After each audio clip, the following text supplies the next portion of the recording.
Hi, everybody. This is going to be our final debrief on the pandemic. Zeus and I have been reporting on it for the last couple of years, trying to garner every single different bit of science from around the world, every graph from around the world that we could, to kind of see where we ended up with all of this. And there are some really poignant moments that we need to not only look back at, but that are going to point to what our future looks like as well, and also point to the end of science as we have experienced it up to this point. So, without further ado, let's go to Zeus one more time on the subject of the pandemic. Hi, Zeus. Well, we decided to do this one because something really so irresponsible and careless has happened that it made us realize we had to do this final debrief. We were going to leave it alone as of last time, but just when things get dumb, they get dumber. Yep. Yeah. And I think with the latest, within the last couple of weeks, we've had a shot approved for both Pfizer and Moderna for infants now above 6 years of age. And I believe the adolescent shot was approved for Moderna and as well as Pfizer as well. And that's 6 months of age, right? That was 6 months of age. Months correct. of age, right. And then we just had a meeting of the FDA's basically working group on vaccine advisory, basically say to these companies, as they tried to finagle legally what they consider to be an extension or a modification of their earliest Wuhan strain one, which is, as we know, is no longer around, and then to integrate, it's called a bivalent vaccine, integrate the BA.5 and BA.4 Omicron variants in there, which are the latest, without any safety testing, without any clinical trials, and without any efficacy testing. Just something called post-marketing surveillance. Literally, they're going to put it into you and see if anything comes up. In other words, if you get sick or die, they'll make a note of it. That is what they're going to call their clinical trials. For those of you really interested in the nuts and bolts, Toby Rogers has done a great study on this in his latest articles on Substack. So you can do Toby Rogers at Substack to get some of the details on this. But the come down is this: science as we know it, evidence-based hypothesis testing is done. These people are no longer interested in even safety studies, much less safety evidence. And we have to reiterate, this was an FDA panel that voted 19-2 to allow these vaccines to be rushed to market. This is the really funny part, for fall, autumn, when flus kick up. Well, here we are, all spring, all summer, all year long. It's one variant after another. This isn't seasonal because it's not a flu. And so the joke of it is that these quote, vaccine variants themselves that they're propagating and encouraging people to get have nothing to do with affecting Omicron, BA.4 and 5. We know it's not a respiratory virus at this point, or purely respiratory. Yeah. As I said in my videos on Citizen Zeus, I said that's the transmission, but it's a blood immune nerve virus, and that's proven to be quite true. Much like herpes, much like a lot of these blood immune viruses, they stay in your body. And they don't have to be seasonal because you don't catch them. They essentially live in your body. Right. And we're going to talk a little bit about whether or not various vaccines help that happen and help the mutation happen, and some of the politics and some of the legerdemain behind it. Yeah. But that's one thing that we have. That we are moving beyond seasonality. Some of the biggest upticks now with this, within some of the most vaccinated countries, have been out of season. Absolutely. Usually there's a season, if you're really hot and you get everyone indoors, it may be season in the heart of summer, but it's happening in between spring and summer, when respiratory viruses essentially never kick up. Exactly. So what I'd like to do is hop through this, because we've done so many shows on it. Anyone that wants to look at how these work in the body, they can go to some of the sources you mentioned. They can go to Citizen Zeus. They can look at our previous interviews. But we need to look at the story, because this is nothing but a story now, a story that has divided families, people, cultures. It's a sad story, what's happened here. And so let's go back. First of all, people are looking at vaccines, right? Oh, gee, there's season's coming up. There's a new one coming out. Mhm. Let's go back to the beginning of that story. That began in February of 2016. 2016, that's when Moderna applied for this vaccine. Now, this is 3 years before. No, this is some of the technology behind the vaccine, not the vaccine itself. The technology for the mRNA. But there was a segment that one research said 1 in a $3 trillion chance of that filed patented vaccine that or nucleotide technology, if you will, mRNA technology that ended up being identical to the furin cleavage site and the spike protein on the Wuhan strain. Well, in other words, this was not a coincidence. And I'll tell you what made me think about 1 in 3 trillion chance that it could have happened just serendipitously by one scientist's estimates.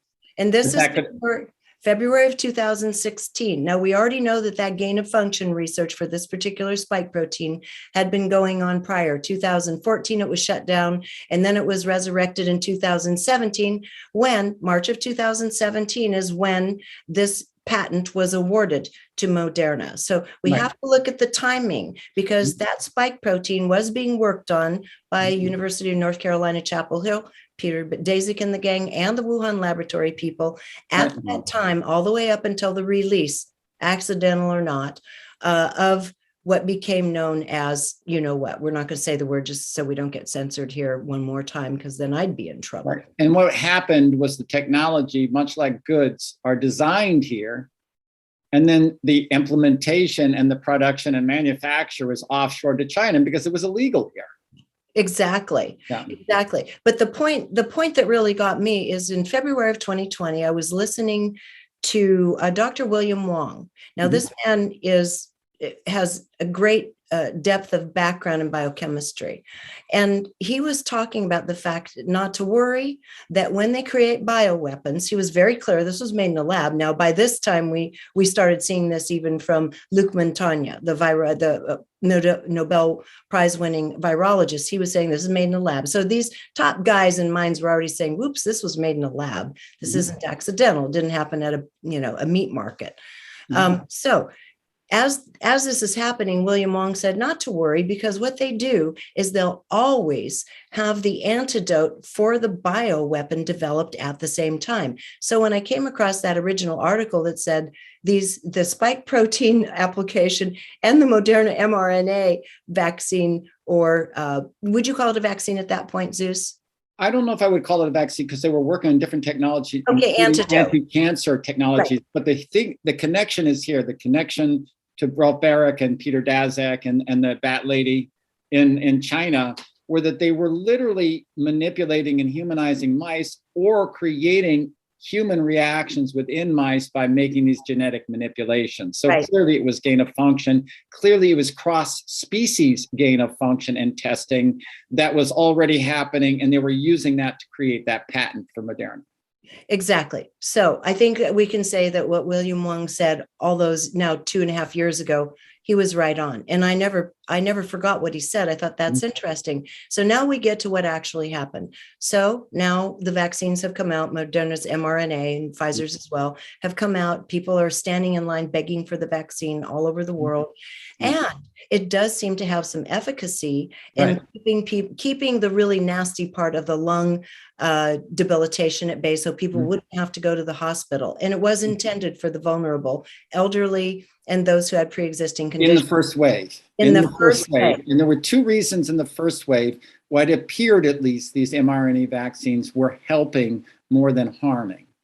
The first reason was this, that they were targeted toward that original Wuhan strain, right? And again, the Department of Defense itself has the lab orientation, origination of that virus to be moderately certain, and a natural to be little certainty. So the Department of Defense has officially endorsed the lab origination as the number 1.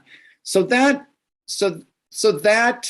coincidence, as you were saying with William Wong and so forth, allowed the vaccine to target that spike protein more specifically before it began to mutate. And the second thing, and this is more my own theory, collecting the materials, the evidence together, that inadvertently, perhaps its greatest protective mechanism came in the fact that it, because of that AIDS component that was grafted into that thing, disabled some of the more overactive aspects of the immune response, which were the most deadly and most lethal aspects of the original big spike up when it went around the world in that first Wuhan strain. So inadvertently, it was disabling the immune system in such a way that it didn't overact and kill people with that overreaction. What we're talking about. Go ahead. Yeah, that's what I was just going to say too, was the cytokine storm is what we're talking about, where the immune system went crazy, people, inflammation everywhere, people were on ventilators. You're saying your theory has been that it inadvertently disabled the immune system enough that it didn't go into the cytokine storm, which in itself helped people stay out of hospitalization, right? That's correct. What it did was it created a situation in which the immune system couldn't fully activate. And because it didn't fully activate, it didn't overactivate. And those were the most dangerous. And it was week 2 where the inflammation came up. That's why dexamethasone and steroids were effective in beginning to bring down hospitalization and also death. But also week 3 in which the cytokine storms really started to hit bad. Okay, and the cytokine storms are where the clotting and those kinds of things really started to come as well. So it allowed the body, it basically, if you're going to have lethal, it's going to go up like this and this. It actually kind of evened out the curve of your body's response a little bit. And it also targeted a little bit the spike protein. So it had some efficacy, especially in high-risk populations at the first start. But that changed with the Delta strain. As soon as the Delta strain, the whole game changed. And we can talk about that. Well, let's talk about first, I'm looking at it, what the pharmaceutical industry claimed it would do by taking the vaccine. It would prevent infection, transmission. It should knock out symptoms, knock out hospitalization, and ending up in the ICU and certainly death. So there was some effect in the first round. And now we've seen that the Moderna timing of their patent seems to coincide with the spike protein patent. Okay, so there was a little bit of that. And then the dysregulation of the immune system you spoke about. Now let's talk about what happened when Delta hit, because the game changed. They didn't have, that's now a new variant they had not filed any kind of patent on. Right. We had talked about that masks weren't that effective, but they had, at least in some studies, at least 5 to 10% effectiveness. And even in a pandemic, that might have helped a little bit. 5 to 10% is actually somewhat significant. But as soon as the Delta strain came along, the infectivity, the transmissibility went way up by several factors to overwhelm that 5 to 10%. At that point, we already knew that masks weren't going to be that effective. Right. At that point. But another couple of things happened. Because the spike protein had mutated, the vaccine's targeting in that more direct way was misdirecting perhaps, or miseducating the immune system away from the new strain, which could use that misdirection now to get into cells more easily.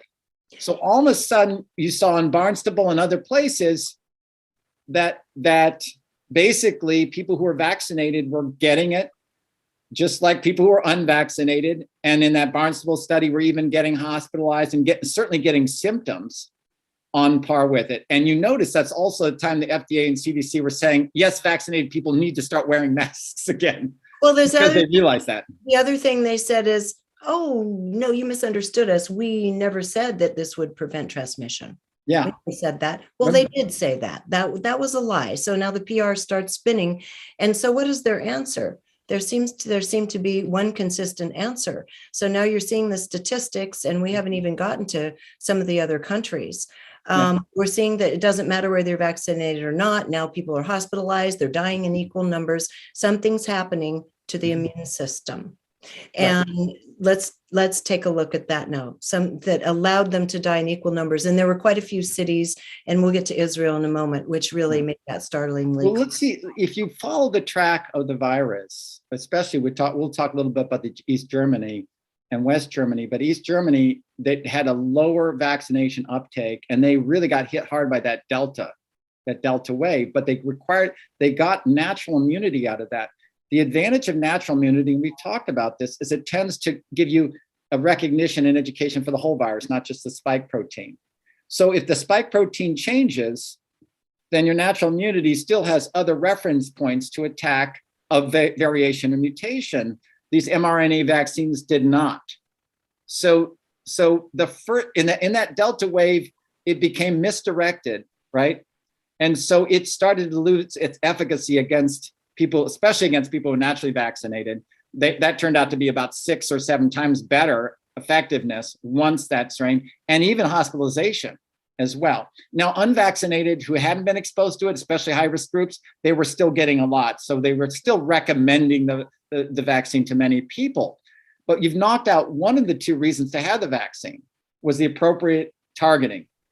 But the other part, which was my theory, where it was kind of disabling the immune system, keep it from being overactive, creating those cytokine storms and inflammation, which was causing the massive majority of the death. Now that becomes problematic as well, okay? It does. Because now you have trained the immune system in such a way that when this other stuff comes in, and as symptoms start going down, as it did with the, well, depending on who you looked at, with the Delta strain and certainly the Omicron strain, right? Where the symptoms and the inflammation and so forth were not nearly as dangerous. Now all of a sudden you've created a problem. You've had a short-term gain that over time has disabled the immune system so that it becomes chronically infected with some of these much more hypertransmissible and I guess you say less lethal bugs. So now what happens? You have the CDC and the FDA and the pharmaceutical companies saying there's only one way to deal with that. You need another shot. Yep. So then we started the booster programs. Now let's go to what happened in Israel after the booster programs were introduced. And Israel, as I recall, was something like around in the 70 percentile vaccinated, if I recall correctly. Yeah, you can, I mean, depending on which database you came from, they said it was in the low 70s. Some of them had them in more in the high 80s. So let's just say that range in there. Conservative. It was one of the first almost fully vaccinated, almost all Pfizer. Yeah. Right. Okay, so let's look at what happened when we started dialing into those graphs at the time. This is about a year ago or something like that. And we started seeing what happened after the boosters. Well, what happened, first of all, the boosters' efficacy and time of protection continued to decrease dramatically. Now, especially among Omicron, it's only a few weeks of boosting and antibodies and so forth. So people began to say, hey, wait a minute, we can't have a booster every few weeks. And it's actually the boosted people who are in some sense disabling their immune system even more. They're getting a short-term gain, and it's only now lasting a few weeks, and with a long-term consequence. And that long-term consequence is the inability of your body to produce the appropriate recognition, the appropriate antibodies, and also to do sterilizing or neutralizing a response versus this leaky response, right? Because these aren't really geared toward the whole virus, and it keeps moving along.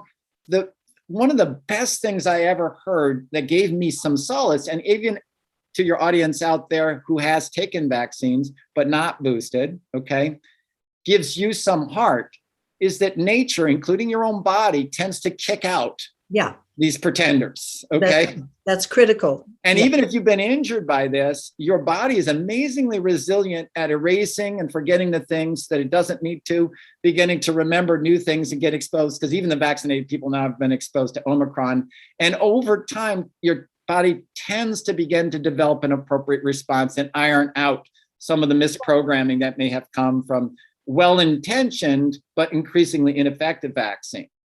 I hope you're enjoying this video, because if you are, there are dozens more like it on my site, all supported by people like you. So if you'd like to keep this work rolling in and join our community, just click on the Patreon button at reginameredith.com. That also gives you access to insider commentary, my live book club, and other live events with special guests. So join in.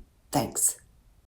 You followed some of the people that were outspoken, super uber healthy athletes that were severely injured by the vaccines. And of course, you can look at the VAERS statistics and learn more about that. There are plenty of sites to go to about vaccine injury. It was much higher than you heard in mainstream news. And that was the thing that was crazy about this last thing, because there has always, since April of 2020, the month after this happened, they found that the kids did not largely transmit it, including in school environments. They found that masks were really kind of not needed for kids.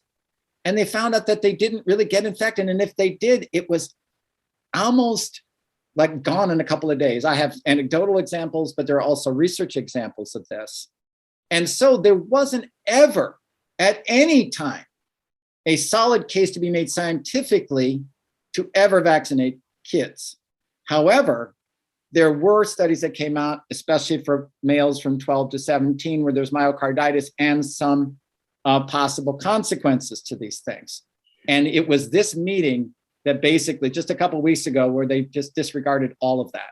They did. And let me finish what I was going to say, which you're aware of, and that is some of the people who are very outspoken and chronicled their progress of decline are now on the mend. So it's really important to put this in. It can take a little while if there's been some kind of damage or injury from taking vaccines and then the boosters, but the body, as you say, is brilliant and is finding a way to recover. So that's the good news on it. And there was another piece of good news that's associated with that. We may not think of it exactly as known, but Kyle was a professional mountain bike rider, okay, was one of the people, I think, who accidentally had it injected into his veins directly, the vaccine. And that's what they speculate caused all these really problems, POTS syndrome, you couldn't exercise and heart racing and all these kinds of things. He's improving over time. There was another woman interviewed by Dr. John Campbell and others who also had she was very fit mom, et cetera. And she was one who took one of the she was part of the trial. And she had this very similar reaction as Kyle did. But both of them have found out that they can manage this with a lot of these therapeutics, we'll use the eye drug among others, but it's taking a while. But it is a story that shows that our bodies can recover, and it's taking them years, but they are coming back. And if those people who didn't get those kind of dramatic reactions to them, like many of the people in the audience who may have taken vaccines for one reason or another, sometimes for work, sometimes because they were scared, sometimes they actually family travel. There were a lot of reasons people did vaccine, that most of them have not given vaccines to their kids, and most of them have not boosted. Right. So your body is probably likely to be able to recover, reprogram itself. And most of you have been exposed, especially to Omicron already. So there is a silver lining there, which suggests that the trajectory is toward our bodies beginning to make up for the mistakes and these interventions. But now that Big Pharma is getting panicky, the number of parents that were open to doing their kids went from something like 28% to now 18%, and it's dropping through the basement. Even in California, kids under 5, only 2% vaccinated. In Ohio, kids under 5, 1% vaccinated. So the news is getting out there, and people are understanding this combination of risk and benefit. As a parent, as a responsible parent, they have to take that into consideration. Okay, now you mentioned a little bit ago, let's go back to Germany and some of the recent maps. And this is really important to note. A, it's summertime. B, you already mentioned that the eastern part of Germany, the former East Germany, Eastern Bloc portion of the country, for whatever reasons, were vaccinated in lower numbers by quite a bit than the western portion of Germany, which was very highly vaccinated, up around 90% versus 50%. We can look at these maps of what's happening, because this is the other part of the story. As you just said, it's very hopeful to know that our bodies are amazing at countering these, at finding out ways around and finding out ways to repair. That's the brilliance of the human body. There is something that is happening along with that, though, and that is the instance of contracting and being symptomatic with COVID, with SARS-CoV-2 and its various strains, is becoming more chronic. Right. More heavily vaccinated a population is, meaning they're getting it. It appears to be over and over. So let's take a look at that map and tell us what we're looking at here, Zeus. Well, we'll start with the Germany first, then we'll go to Portugal and Germany with regard to hospitalizations, deaths, and number of cases. So right now we're looking at the German map.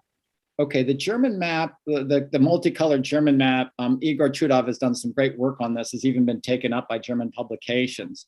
But basically the progression was this, and you see it really affirming what we've just said, what we just talked about for the last half hour or so. And that is the initial boost, initial vaccine gave some advantage, especially to high-risk populations. You and I even talked about it for the reasons we talked about. West Germany, boom, they were all over it. East Germany, perhaps, as Regina says, because they learned not to trust their government from the East German background and spying on everyone and so forth, they said, So they had more of about a 50% versus 90%. When Delta came along, so it looked somewhat even, and East Germany not doing as well to begin with. When Delta came along, because there was lower vaccination, they got it because it was hypertransmissible, but they developed natural immunity in the East German section, okay? So it looked again like vaccines were working better, and those stupid East Germans, they should trust their government, they should trust these vaccines. But what has happened since Omicron? It is completely flipped. Now, West Germans, out of season, are experiencing chronic infections at very, very high rates, some of the highest rates of infection that they've experienced, okay? The deaths are lower than those big initial peaks, but they are maintaining at an alarmingly high rate where the East Germans don't have that problem, okay? That natural immunity is protecting them, okay, much better. And here's another thing too, because the West Germany was a lot of boosters. These boosters not only have a shortened efficacy, but they tend to, it looks like from the evidence, they tend to wear out the immune system by really, like it would be like taking steroids if you're pounding it with that spike protein. You're just pounding and pounding and pounding, and you're wringing out all the strength, and as if everything's an emergency 24/7, and you end up wearing down your body's system, your nerves, your immune system. Whereas the natural system is much more efficient, much more selective.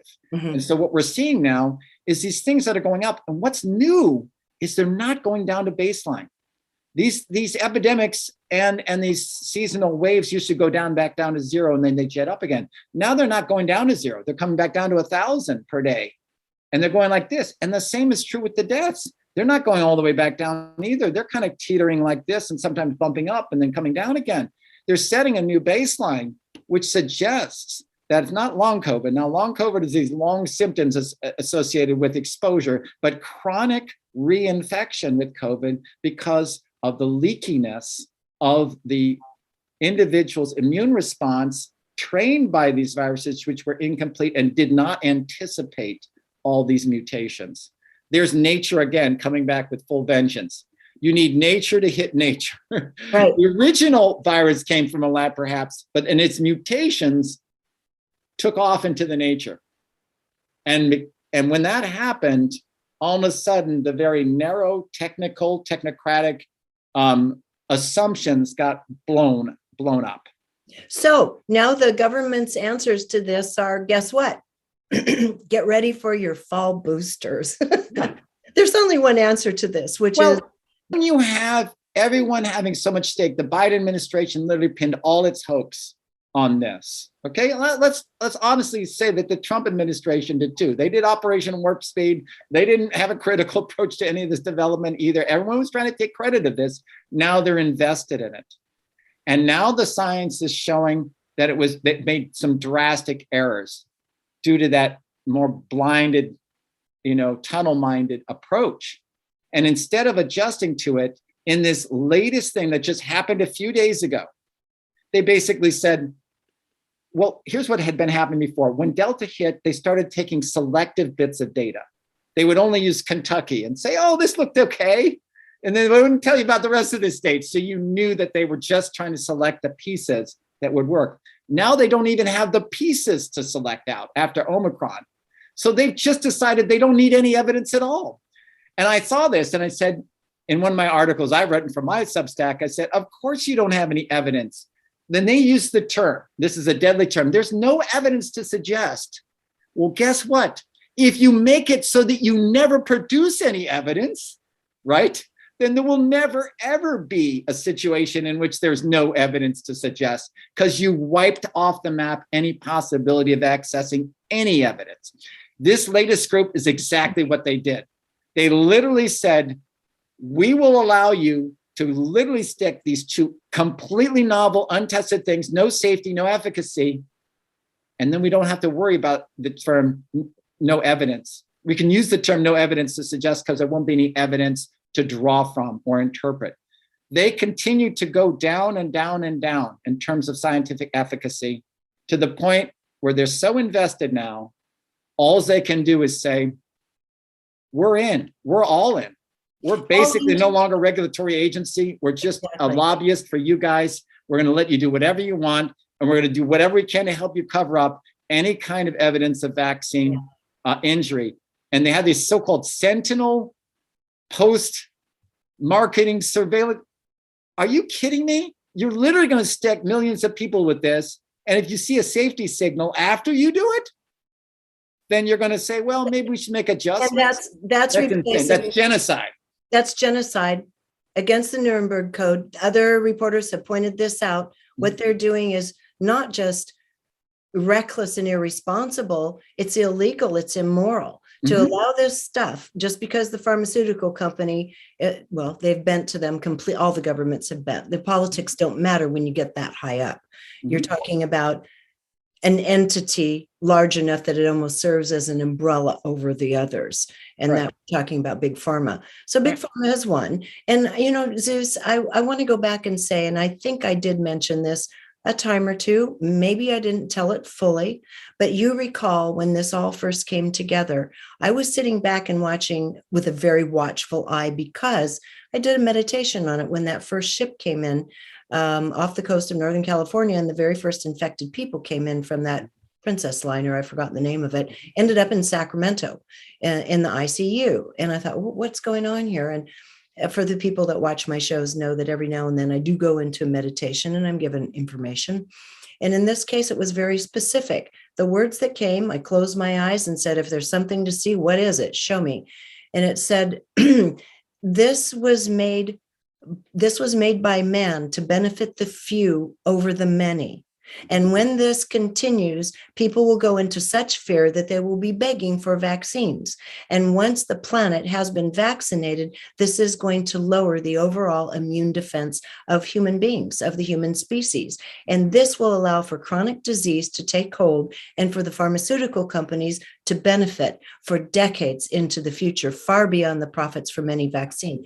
Now, this was February 2020. There were supposedly no vaccines. This was a warning. And at the very end of this, whoever was speaking to me, my guides speaking to me, the intelligence speaking to me, yelled, do not get this vaccine, to me personally. Now, I have a kind of delicate body. I did not apply that to other people. I applied it to myself, and I kept fairly quiet about this and started researching immediately. And you and I both did, and started finding the evidence for exactly what I was told that day. And now we're watching it play out full on, pure profit. And neither one of us could be accused credibly of being anti-vaxxer, both because our audience, we support choice, right? But we have free and informed consent. When you're not providing the data, it's no longer informed. And when you're mandating and enforcing on people, it is no longer free, right? We all make decisions to take a certain kind of risk. And I was even willing at the beginning, even with all the sordid stuff that I knew, to say that many of these bureaucrats and technocrats could have been well-intentioned. And there was some evidence, as we've just suggested here, to suggest some efficacy or some help. But that changed with Delta, and it absolutely changed with Omicron. And the thing that I now blame them for and hold them accountable, this is on you. This is Toby Rogers' thing. This is on you. They know now that they made mistakes, and they have to fess up and admit it, and not a single one of them will. Now they are morally and legally culpable, in my opinion. They are. And one good thing that's happened here is because of all of this, because parents are getting savvy, they're not buying in. They're not willing to have their little kids' arms made vulnerable to the needle, is that in the state of California, for example, I believe it was right about now, the beginning of July 2022 that school mandates were supposed to take place. You could not put your child in a public school without having proof of vaccination. Well, that's been put off. All these kinds of programs are now being stalled out for political reasons. Right. So what's this have to do with science? To wait till the midterm elections and see where things fall? We know it was political to begin with, but they are being pushed out. So that's not going to apply in the coming school year for the kids in California. Right. And here's the reason why. They were waiting. They have had their polling that shows the parents, independents, Democrats, as strongly against any mandate for children. And so they're going to try to delay it after the November elections to see if they can squeeze by and then try to push it through. But as we saw with Dr. John Campbell, who's been a pretty good narrator, he's been a little bit pro-vaccine, but he's definitely evidence-based. So he's been a good moderate voice throughout this. He references a study that showed 99.3% of the school kids in England that they had tested in the sample had antibodies to COVID. So if literally almost 100% of kids had already been exposed, their immune systems are already educated, what reason would there be to give them something that would have only a risk at that point? And I want to also reference the California and New York studies, which showed that people with natural immunity had a far superior response, something like 6 or 7 times better than those who had had immunization alone and unexposed. They did better still than the ones that were unvaccinated and hadn't been exposed. But here was the thing that they showed and has been shown over and over, that if you are exposed naturally and you get a vaccination, there is no statistical advantage to getting the vaccination after you have been exposed. Right. If 99.3% of these kids have been, and we follow actual evidence and science, not a single one of them should get this because it offers no advantage, and there are defined risks as well. And some of the Scandinavian countries have stuck a little closer with actual science. And the case of, I believe you looked this up, Finland and Sweden, they won't even allow anyone under the age of 30 to get these shots because the immune system is already robust enough. And because exposure has been, reached that quote, herd level of numbers. Right. So, in my predictions, I said we would never reach herd immunity with this because it is a blood immune nerve virus. I said we would have to reach herd exposure. That's correct. It has turned out to be exactly true. So here we are. That's kind of, we're leading up to the end of the story. That's how it started. That's how it's all shaking down. This is where we are now. Everybody has to make their own decisions. But what's really shocking about this is looking at that 19-2 vote from that FDA panel, that these guys appear to be, you said it best, a laundering agency for Big Pharma, laundering data, right? Yeah, that was Toby Rogers' term. Yeah, but I picked up on it. They're not only laundering it, but now they're also basically just lobbyists. Everyone expects to get $1 million a year job after they leave that committee, because we're talking 50 billion, 60 billion. That's a small section of that. And they even raised questions. Toby said, because he looked at the entire 6-8 hours of this working group. It was on Zoom. It was public. He said he was feeling like we're going to win this because they're saying there's no evidence, there's no safety. There was something also called mimicry.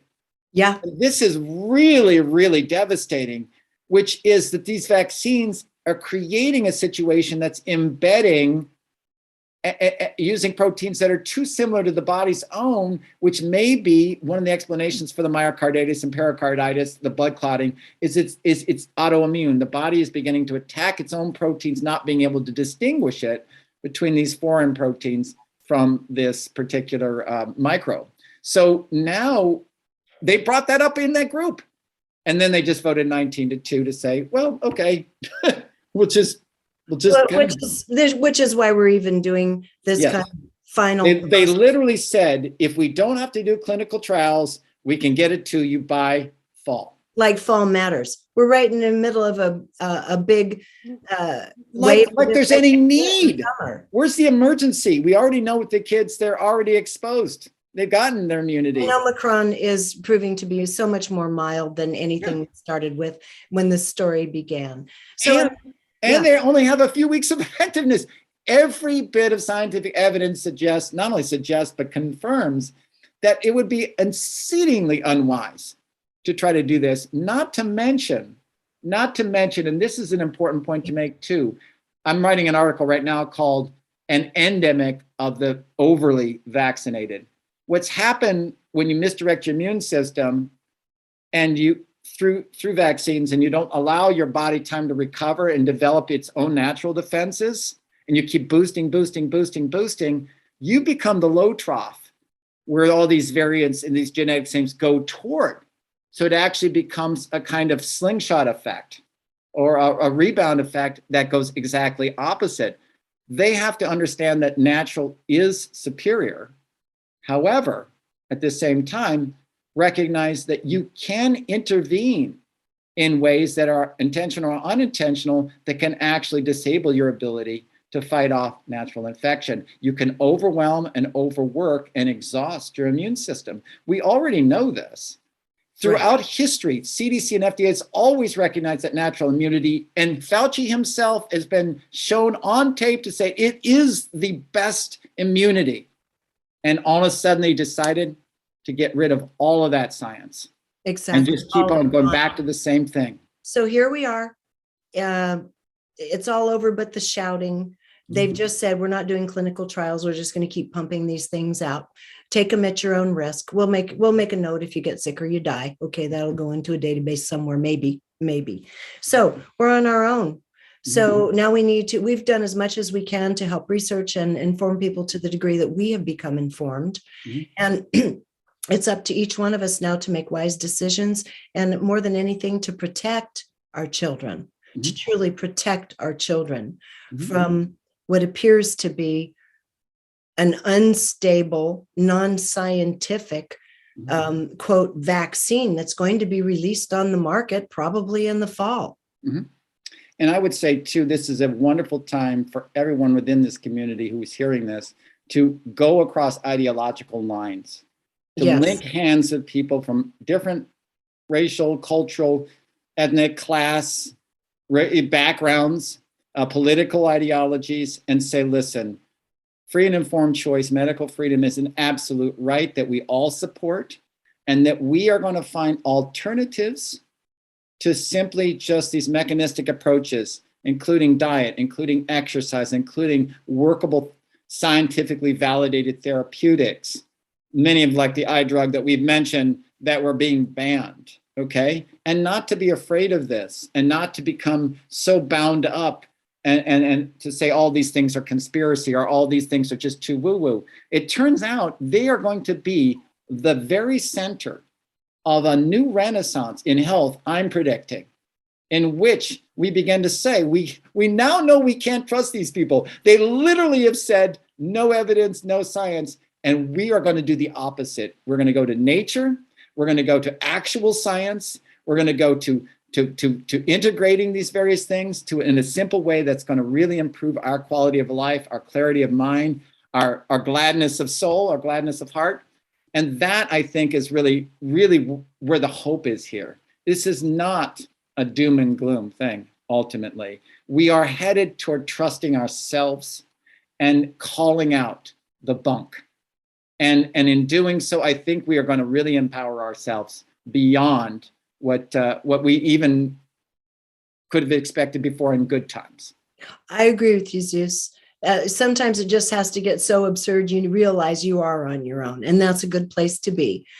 If you're on your own, then you're going to have to take your own responsible action, all of us. And you just brought up the many ways in which people can do that to boost it. This is just about keeping the immune system nice and strong, no matter what comes our way. It doesn't matter. But I would say, before we say goodbye, Zeus. Yeah, I would say that, yes, you are on your own in terms of one thing and only one thing, your choices over your particular body, and if your parents, for your family. But it's the exact opposite if we open ourselves to community, if we use these technologies to bring all these silenced narratives and this silenced good science together. We're not on our own. We're finally together. We're not just a little consumer being programmed to buy this and that in our little family and our little house. Now we can actually share best practices, share effective therapeutics.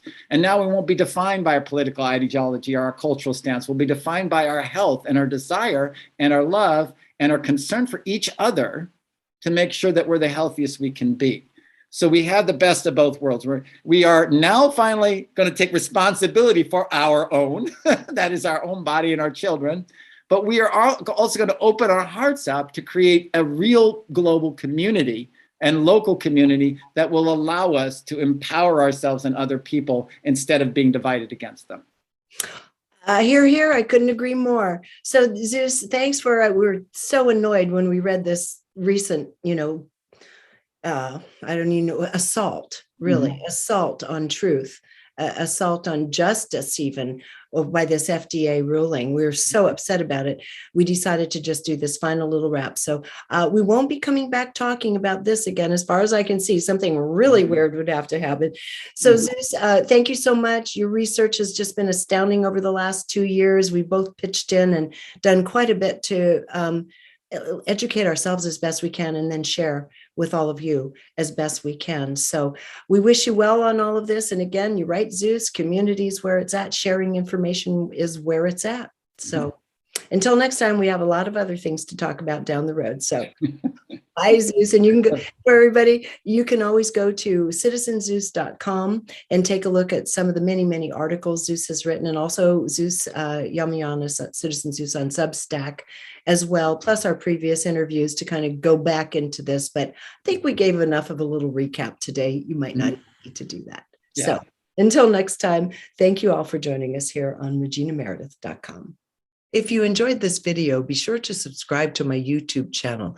And you might also want to consider joining Patreon, which allows me to keep all of this content free and available to everyone.